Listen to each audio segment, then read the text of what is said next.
ہے، سر اس کے لیے جھکانا ہے جس کے لیے سر میں جھکا رہا ہوں، اپنی پیشانی اس کے سامنے جھکانی ہے جس کے سامنے پیشانی میں جھکا رہا ہوں۔ حضور علیہ الصلوۃ والسلام پیدا ہوتے ہی خدا کی حمد و ثنا کرتے ہیں، اشارہ ہے اس بات کی طرف کہ میری پوری زندگی کا کل سرمایہ اللہ کی حمد و ثنا ہے، میرے متبعین کی زندگی کا کل سرمایہ اللہ کی حمد و ثنا ہے۔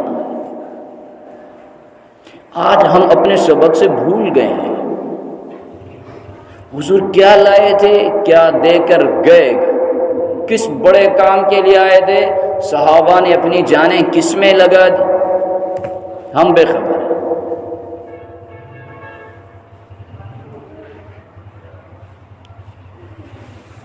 حضور علیہ الصلوۃ والسلام کی یہ دعوت کا سلسلہ چل رہا ہے، فاران کی چوٹی ہے، فاران کی چوٹی پہ چڑھ کے حضور کہتے ہیں لوگوں اگر میں تمہیں کہوں کہ اس پہاڑ کے پیچھے سے ایک قافلہ آ رہا ہے جو آپ کے اوپر حملہ کرنے کے لیے آ رہا ہے تو آپ مجھے سچا کہیں گے یا جھوٹا؟ ساروں نے یک زبان ہو کر کے کہا ہماری نظر دھوکہ کھا سکتی ہے، ہماری نظر دھوکہ کھا سکتی ہے، آپ کی زبان سچ بولنے سے دھوکہ نہیں کھا سکتی۔ یہ کافر کا بیان ہے، یہ کفار کہہ رہے ہیں، وہ کہہ رہے ہیں جو حضور کی جان کے پیچھے ہیں، وہ کہہ رہے ہیں کہ جو حضور سجدے میں ہے تو سر پر اوجھڑی رکھ دیتے ہیں، وہ کہہ رہے ہیں جو حضور علیہ الصلوۃ والسلام اللہ کا نام لیتے ہیں تو حضور کے دندان مبارک شہید کیے جاتے ہیں، حضور کے سر مبارک کے اندر خود کو دبا دیا جاتا ہے، حضور علیہ الصلوۃ والسلام کے پاؤں مبارک کو خون سے لہو لہان کیا جاتا ہے، وہ کفار گواہی دے رہے ہیں۔ عزیزو، یہ حضور علیہ الصلوۃ والسلام کی جو دعوت کا سلسلہ تھا، آج ہم کہتے ہیں تبلیغ کی ضروری تھوڑی ہے، کفار کو تبلیغ کی جائے، مسلمانوں کو تبلیغ کی ضرورت نہیں ہے۔ عزیزو، میں آپ سے پوچھتا ہوں، میں دعوے کا مسلمان ہوں، میں نماز نہیں پڑھتا، میں کیسا مسلمان ہوں؟ میں مسلمان ہوں، رمضان آئے کوئی فرق نہیں پڑتا، میں کیسا مسلمان ہوں؟ میں مسلمان ہوں، یہ کتابوں کی سردار کتاب میرے لیے آئی ہے، کبھی کھول کے نہیں دیکھتا، میں کیسا مسلمان ہوں؟ میں مسلمان ہوں، رشوت میرا وتیرہ بن چکا ہے، میں کیسا مسلمان ہوں؟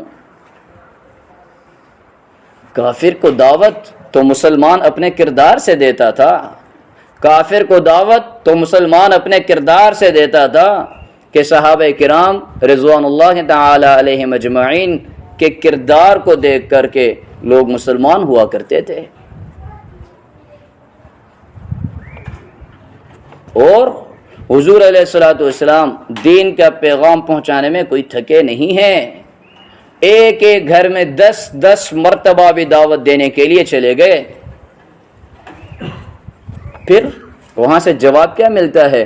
حضور کہتے ہیں لا اسألکم علیہ اجرا، صرف اللہ کا نام دے رہا ہوں، اللہ کی طرف بلا رہا ہوں، پیسے کا مطالبہ نہیں کر رہا، تنخواہ کا مطالبہ نہیں کر رہا، چندے کا مطالبہ نہیں کر رہا، روٹی کا مطالبہ نہیں کر رہا، کوئی چیز نہیں مانگ رہا ہوں، آپ کو جہنم کی آگ سے بچانے کے لیے آیا ہوں۔ وہاں سے منافق زمانہ عبداللہ ابن ابی سلیل کا جواب آتا ہے کہ آپ کے منہ سے میں بدبو آتی ہے، اپنا منہ پھیر دیں۔ عزیزو، محمد مصطفیٰ صلی اللہ علیہ وسلم کا وہ منہ مبارک جس سے نور کی لائٹیں نکلتی تھی، حضور جو بولتے قرآن بن جاتا، حضور جو بولتے حدیث بن جاتا، اس محمد مصطفیٰ کو اس دین کے لیے کیا کچھ سہنا پڑا۔ اور آج اسی محمد مصطفیٰ صلی اللہ علیہ وسلم کی ختم نبوت پہ حملہ۔ یہ چیزیں کیوں ہیں؟ اس لیے کہ ہم مسلمان حضور علیہ الصلوۃ والسلام کے دین پر عمل کرنے کو تیار نہیں ہیں۔ اگرچہ میری بات کچھ کڑوی سی ہے لیکن حقیقت ہے۔ اگر ہم مسلمان ہیں، حضور پہ جان دینے کو تیار ہیں، تو پھر حضور کے حکم پر ہم نماز پڑھنے کو تیار کیوں نہیں؟ پھر یہ مسجدیں خالی نظر کیوں آتی ہیں؟ اگر مجھے حضور سے محبت ہے، میں جان، مال، اولاد، پورا قبیلہ قربان کرنے کو تیار ہوں، تو میں اپنے چہرے کو حضور کی سنت سے کیوں نہیں سجاتا؟ اگر میں حضور کی ذات پر ایک حرف برداشت کرنے کو تیار نہیں، تو پھر ظلم کرنا میرا عادت کیوں بن چکا ہے؟ رشوت لینا میرا وتیرہ کیوں بن چکا ہے؟ ذرا اپنے ضمیر سے محاسبہ کرنا ہے، ذرا خود کو جھنجھوڑنا ہے کہ میں مسلمان ہوں تو میں کس درجے کا مسلمان ہوں؟ میں مسلمان ہوں تو کیا حضور مجھے یہی دین دے کر کے گئے ہیں جس کے اوپر میرے شب و روز گزر رہے ہیں، جس کے اوپر میری دن رات گزر رہی ہیں، جس کے اوپر میری زندگی تمام ہو رہی ہے؟ کیا حضور کا دین یہی تھا؟ کیا صحابہ کرام کا یہی دین تھا؟ کیا ائمہ کرام مجتہدین نے یہی دین لیا؟ اسی دین پہ جنت کے ہم مشتاق ہیں، اسی دین پر حضور علیہ الصلوۃ والسلام کے شفاعت کے آسرے والے، یہی دین ہے؟ ایسا ہرگز نہیں۔ عزیزو، خواب غفلت سے بیدار ہونا پڑے گا، قرآن مجید کی تعلیمات سے خود کو مزین کرنا پڑے گا، تبھی کامیابی ہمارے قدم چومے گی۔